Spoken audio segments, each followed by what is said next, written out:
Welcome to all. Good morning students. From previous video they have learned about unit 17 organ systems in animals part 1 digestive system பத்தி பார்த்தோம். In this video we are going to learn about part 2 excretory system.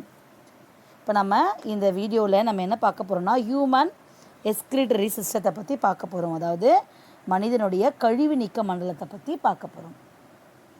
Metabolic activities continuously take place living cells. Biochemical reaction மூலமாக உருவான எல்லா metabolic products நம்ம body utilise பண்ணாது. Because nitrogenous toxic waste இதோடு சேர்ந்து இருக்கும். So they are called excretory products. அதாவது இது நம்ம கழிவு நீக்க பொருட்கள் அப்படின்னு நம்ம சொல்லுவோம். In human beings urea is a major excretory product. So excretory சிஸ்டம்னா என்ன? The tissues and organs associated with the removal of waste products constitute the excretory system. இப்போ எக்ஸ்கிரிட்டரி ஆர்கன்ஸ் பார்த்திங்கன்னா மெயினாக நம்ம கிட்னி சொல்கிறோம். ஆனால் ஹியூமன் எக்ஸ்கிரிட்டரி ஆர்கன்ஸ் பார்த்திங்கன்னா நம்ம ஸ்கின், லங்ஸ் அண்ட் கிட்னி இது மூணுமே தான் சொல்லலாம். ஃபஸ்ட்டு ஸ்கின் பார்த்திங்கன்னா removes small amount of water, urea and salt in the form of sweat. வேர்வை மூலயமா இது வந்து வாட்டர், யூரியா, சால்ட்டை வெளியேற்றுது. லங்ஸ் பார்த்திங்கன்னா eliminates carbon dioxide and water vapour through exhaling. அதாவது நம்ம கார்பன் டை ஆக்சைடு நச்சு பொருள் இல்லையா, அதை நம்ம வெளியேற்றுறோம். இப்போ பார்த்து skin. Skin is a outermost covering of the body. Adults human body வெயிட்டில் இது 50% இருக்கும். There are mainly many structures and glands derived from the skin. It eliminates metabolics waste. அதாவது இது வந்து நம்ம உடம்புல இருக்க கழிவை எப்படி வெளியேற்றுதுன்னு பார்த்தீங்கன்னா ஸ்கின் வந்து வேர்வை மூலயமா தான் வெளியேற்றுது. த ஹியூமன் பாடி பார்த்தீங்கன்னா 37 டிகிரி செல்சியஸ் டெம்பரேச்சரில் நார்மலாக ஃபங்க்ஷன் ஆகும். ஸோ இந்த டெம்பரேச்சர் கொஞ்சம் ஹையாக இருக்கும்பொழுது ஸ்வெட் கிளான்ஸ் மூலமாக ஸ்வெட் ஆகும். அப்போ அதில் என்னெல்லாம் இருக்குது பார்த்தீங்கன்னா water with small amount of other chemicals like ammonia, urea, lactic acid and salts பார்த்தீங்கன்னா மெயினாக சோடியம் குளோரைடுன்னு சொல்லுவோம். இது எல்லாமே அதில் இருக்கும். The sweat passes through the pores in the skin and gets evaporated. அதாவது வியர்வை வந்து நம்ம தோல் மூலயமா தோலில் இருக்க துளைகள் வழியாக வெளியே வந்து ஆவியாகி விடுகிறது. இப்போ நம்ம ஹியூமன் கிட்னியை பற்றி பார்க்க போகிறோம். அதோடய ஸ்ட்ரக்சர், அது எப்படி ஃபங்க்ஷன் ஆகுது அப்படின்றத பற்றி நம்ம இந்த வீடியோவில் பார்க்கலாம். Kidney are bean-shaped organs, reddish brown in color. Kidney நம்ம பாடியில் எங்கே இருக்குது?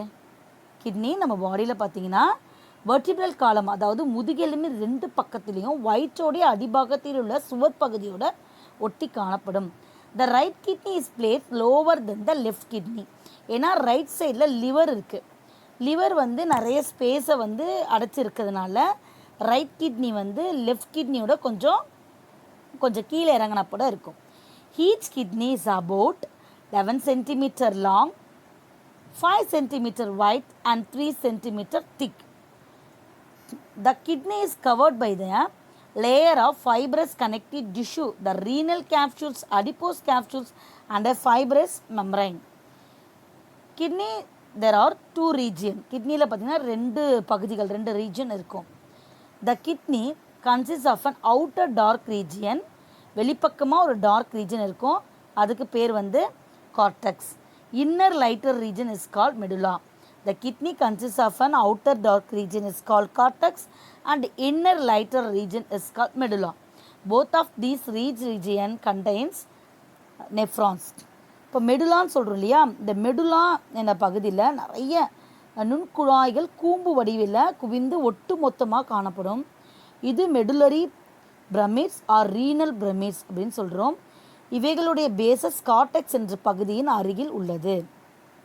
அந்த inner concave side of each kidney hilum என்ற வாயில் போன்ற என்ட்ரு அமைப்பின் வழியே பிளட் வெசல்ஸ், நர்வ்ஸ் வந்து உள்ளே நுழையுது. அண்ட் யூரின் பார்த்திங்கன்னா வெளியில் லீவ்ஸ் அவுட், வெளியில் வந்து வருது. இப்போ கிட்னியில் பார்த்திங்கன்னா யுரேத்ரா அண்ட் யூரினரி பிளாடர், அதாவது யுரேட்டர், யூரினரி பிளாடர், யுரேத்ரா அப்படின்னு 3 பார்ட்ஸ் வந்துருக்கு. அதை பற்றி டீட்டெயில்டாக பார்ப்போம். ஃபஸ்ட் வந்து ureter are thin muscular tubes emerging out from the hilum. அதாவது யுரேட்டர் என்பது தின் மஸ்குலரான டியூப், இது ஹைலம் என்ற பகுதியிலிருந்து வெளிப்படுகிறது. யூரின் எப்படி ஃபார்ம் ஆகுது? யூரின் ரீனல் பெல்விஸ் என்ற பகுதியிலிருந்து யுரேட்ரஸ் என்ற பகுதிக்குள் பெரிஸ்டால்டிக் மூமெண்ட் மூலமாக என்ட்ரு ஆகுது. The ureters carry urine from kidney to urinary bladder. Urinary bladder அதாவது சிறுநீர் பை அப்படின்னு சொல்லுவாங்க. Urinary bladder is a sac, அதாவது பை போன்ற ஒரு அமைப்பு, sac like structure. Urinary bladder எங்கே இருக்குன்னா pelvic cavity of the abdomen, வயிற்று பகுதியில் இடுப்புக்குடி என்ற இடத்துல உள்ளது.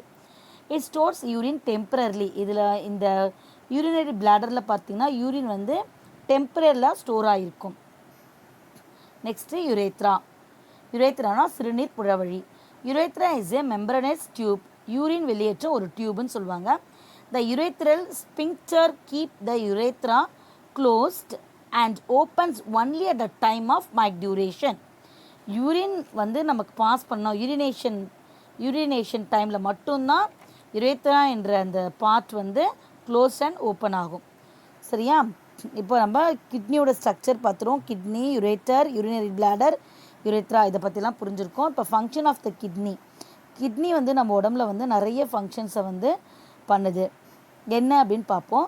First one, maintain the fluid and electrolytes balance in our body, regulate acid base balance of blood, regulate acid base balance of blood, maintain the osmotic pressure in blood and tissues, help to retain the important plasma constituents like glucose and amino acids.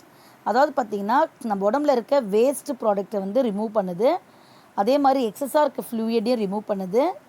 Minerals and கெமிக்கல்ஸை பேலன்ஸாக வச்சுக்குது. Blood ப்ரெஷரை control பண்ணுது. ஹார்பீஸ் ப்ரொடக்ஷனுக்கு use ஆகுது. To maintain healthy bones. அப்போ நம்ம இப்போ வந்து நம்ம கிட்னியோட ஃபங்க்ஷன்ஸ் பற்றி உங்களுக்கு எல்லாருக்கும் புரிஞ்சிருக்கோம்.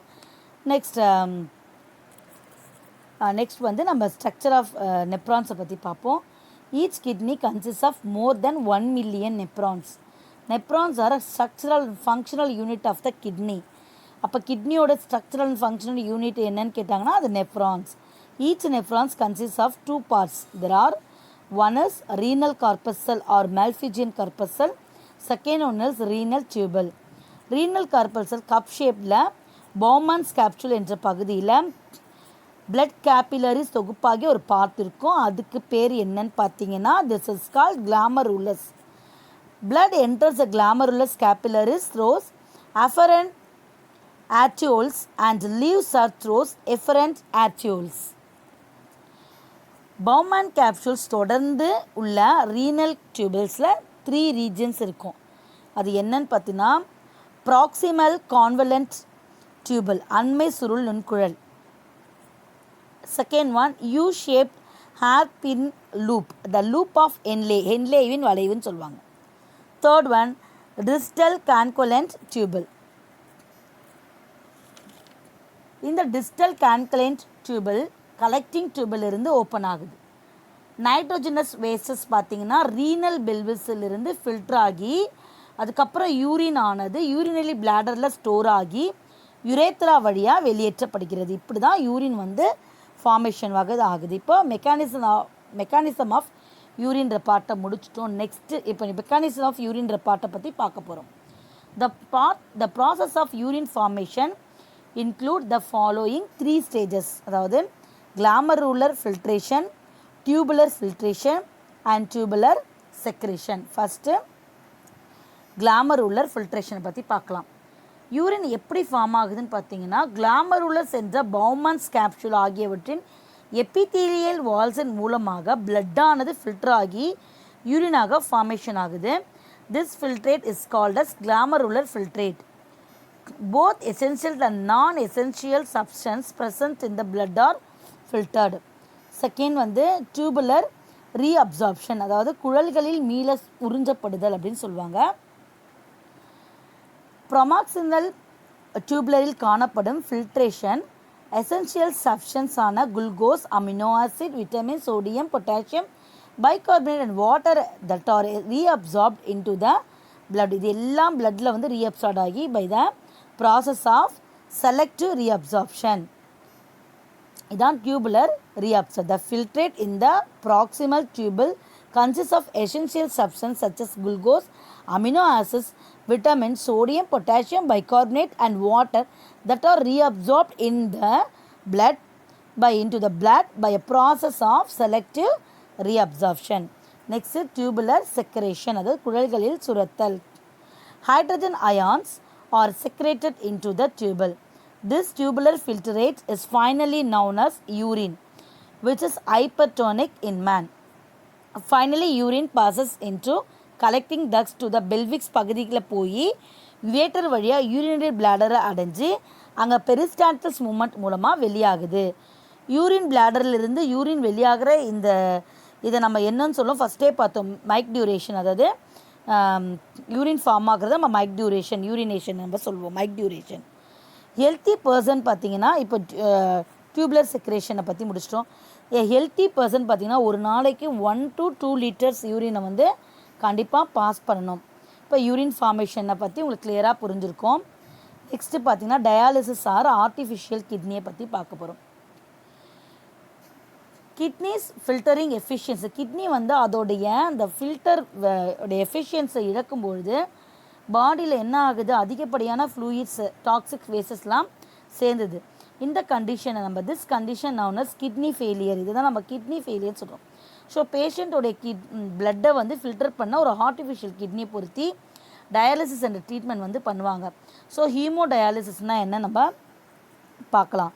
அதாவது an artificial kidney is used to filter the blood of the patient. The patient is said to be put on dialysis and the process of purifying blood by an artificial kidney is called hemodialysis. அதாவது ஒரு ஆர்டிஃபிஷியலாக கிட்னியை பொருத்தி அது மூலிமா பிளட்டை என்ன பண்ணுவாங்க, பியூரிஃபிகேஷன் பண்ணுறதுக்கு ப்ராசஸ் தான் ஹீமோ டயாலிசிஸ்.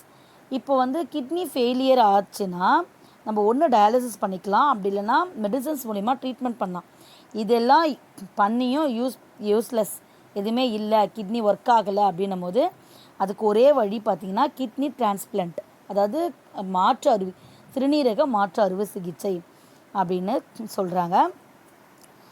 இப்போ சிறுநீரக மாற்று அறுவை சிகிச்சையை பற்றி பார்க்கலாம். அதாவது கிட்னி டிரான்ஸ்பிளான்ட் ஃபஸ்ட்டு எங்கே பண்ணாங்க அப்படின்றத பார்ப்போம். 1954 பாஸ்டன் என்ற சிட்டியில் பீட்டர் பென் டிரிகாம் என்ற ஹாஸ்பிட்டலில் ஜோசப் ஃபீமரே என்ற டாக்டரும் அவருடைய ஃப்ரெண்டும் சேர்ந்து ரொனால்ட் அண்ட் ரிச்சர்ட் ஹெரிக் என்ற ஐடென்டிக்கல் ட்வின்ஸ்க்கு கிட்னி டிரான்ஸ்பிளான்ட் பண்ணாங்க. இதில் கிட்னியை வந்து டிரான்ஸ்பிளான்ட் பண்ணி கிட்னி யாருக்கு பொறுத்துனாங்க அப்படின்னு பார்த்தீங்கன்னா ரிச்சர்ட் ஹெரிக் இருக்கா. அவர் வந்து பார்த்திங்கன்னா 8 வருஷமாக நல்லா வாழ்ந்து அதுக்கப்புறம் தான் இறந்ததாக சொல்கிறாங்க. ஸோ ஃபஸ்ட்டாக அப்போ தான் கிட்னி வந்து டிரான்ஸ்பிளான்ட் பண்ணியிருக்காங்க. இப்போ வந்து சிறுநீரக மாற்று அறுவை சிகிச்சை பார்த்திங்கன்னா இந்தியாவில் வந்து ஒரு சாதாரண விஷயமாக மாறிடுச்சு. எல்லா ஹாஸ்பிட்டல்லையுமே ரொம்ப சர்வசாதாரணமாக இப்போ வந்து பண்ணுறாங்க. ஸோ நம்ம கிட்னி டிரான்ஸ்பிளேஷன், டயாலிசிஸ் இதுக்கெல்லாம் நம்ம வந்து ஆளாகக்கூடாது. அதுக்கு பதிலாக நம்ம என்ன பண்ணிக்கணும், நம்மளுடைய கிட்னியை வந்து பாதுகாப்பாக வச்சுக்கணும். எப்படிலாம் நம்ம வந்து கிட்னியை பாதுகாப்பாக வச்சுக்கிறதுன்னு பார்த்திங்கன்னா, ஸ்மோக் பண்ணக்கூடாது, அதிகப்படியான சால்ட்டை நம்ம ஃபுட்டில் எடுத்துக்கக்கூடாது, நம்ம டே டு டே லைஃப்பில் பார்த்திங்கன்னா ஃப்ரூட்ஸ் அண்ட் வெஜிடபிள்ஸில் அதிகமாக சேர்த்துக்கணும், எக்ஸசைஸ் ரெகுலர்லியாக பண்ணி நம்ம பாடி வெயிட்டை நம்ம மெயின்டைன் பண்ணணும். கண்ட்ரோல் ஆஃப் டயாபெட்டிஸ் இருந்தால் கண்டிப்பாக டயாபெட்டிஸ் கண்ட்ரோல் பண்ணணும். அதிகமாக சர்க்கரை நோயாளிகள் பார்த்திங்கன்னா பிளட்டில் வந்து சுகர் லெவல் அதிகமாச்சுன்னா கண்டிப்பாக கிட்னி வந்து எஃபெக்ட் ஆகும். அதனால் நம்ம டயாபெட்டிஸ் நம்ம வந்து கண்டிப்பாக சர்க்கரையோட அளவு வந்து கண்ட்ரோல் பண்ணிக்கணும். அதுமாரி பிளட் ப்ரெஷரையும் நம்ம கண்ட்ரோல் பண்ணிக்கணும். இதெல்லாம் பண்ணும்பொழுது நம்ம கிட்னி பாதுகாப்பாக இருக்கும். ப்ரிவென்ஷன்ஸ் பெட்டர் தென் க்யூர், அதாவது வருமுன் காப்பதே சால சிறந்தது. அதனால் நம்ம நோய்கள் வரத்துக்கு முன்னாடி நம்மளுடைய சிறுநீரகத்தை நம்ம கொஞ்சம் பத்திரமாக பார்த்துக்கணும். இப்போ human excretory system and part வந்து இப்போ உங்களுக்கு எல்லாருக்கும் அண்டர்ஸ்டாண்ட் ஆகிருக்கும்னு நினைக்கிறேன். ஸோ நெக்ஸ்ட்டு வந்து I go to evaluation. First question, why do we sweat? Question number 2 mentions vital functions of human kidney. What is mic duration? Draw the human excretory system and label the parts. Explain the structure of nephrons. So இந்த கொஸ்டின்ஸ்க்கு ஆன்சர்ஸ்லாம் பண்ணுங்கள். இந்த லெசனை நல்லா understand பண்ணிக்கோங்க. Thank you students. Thank you to all.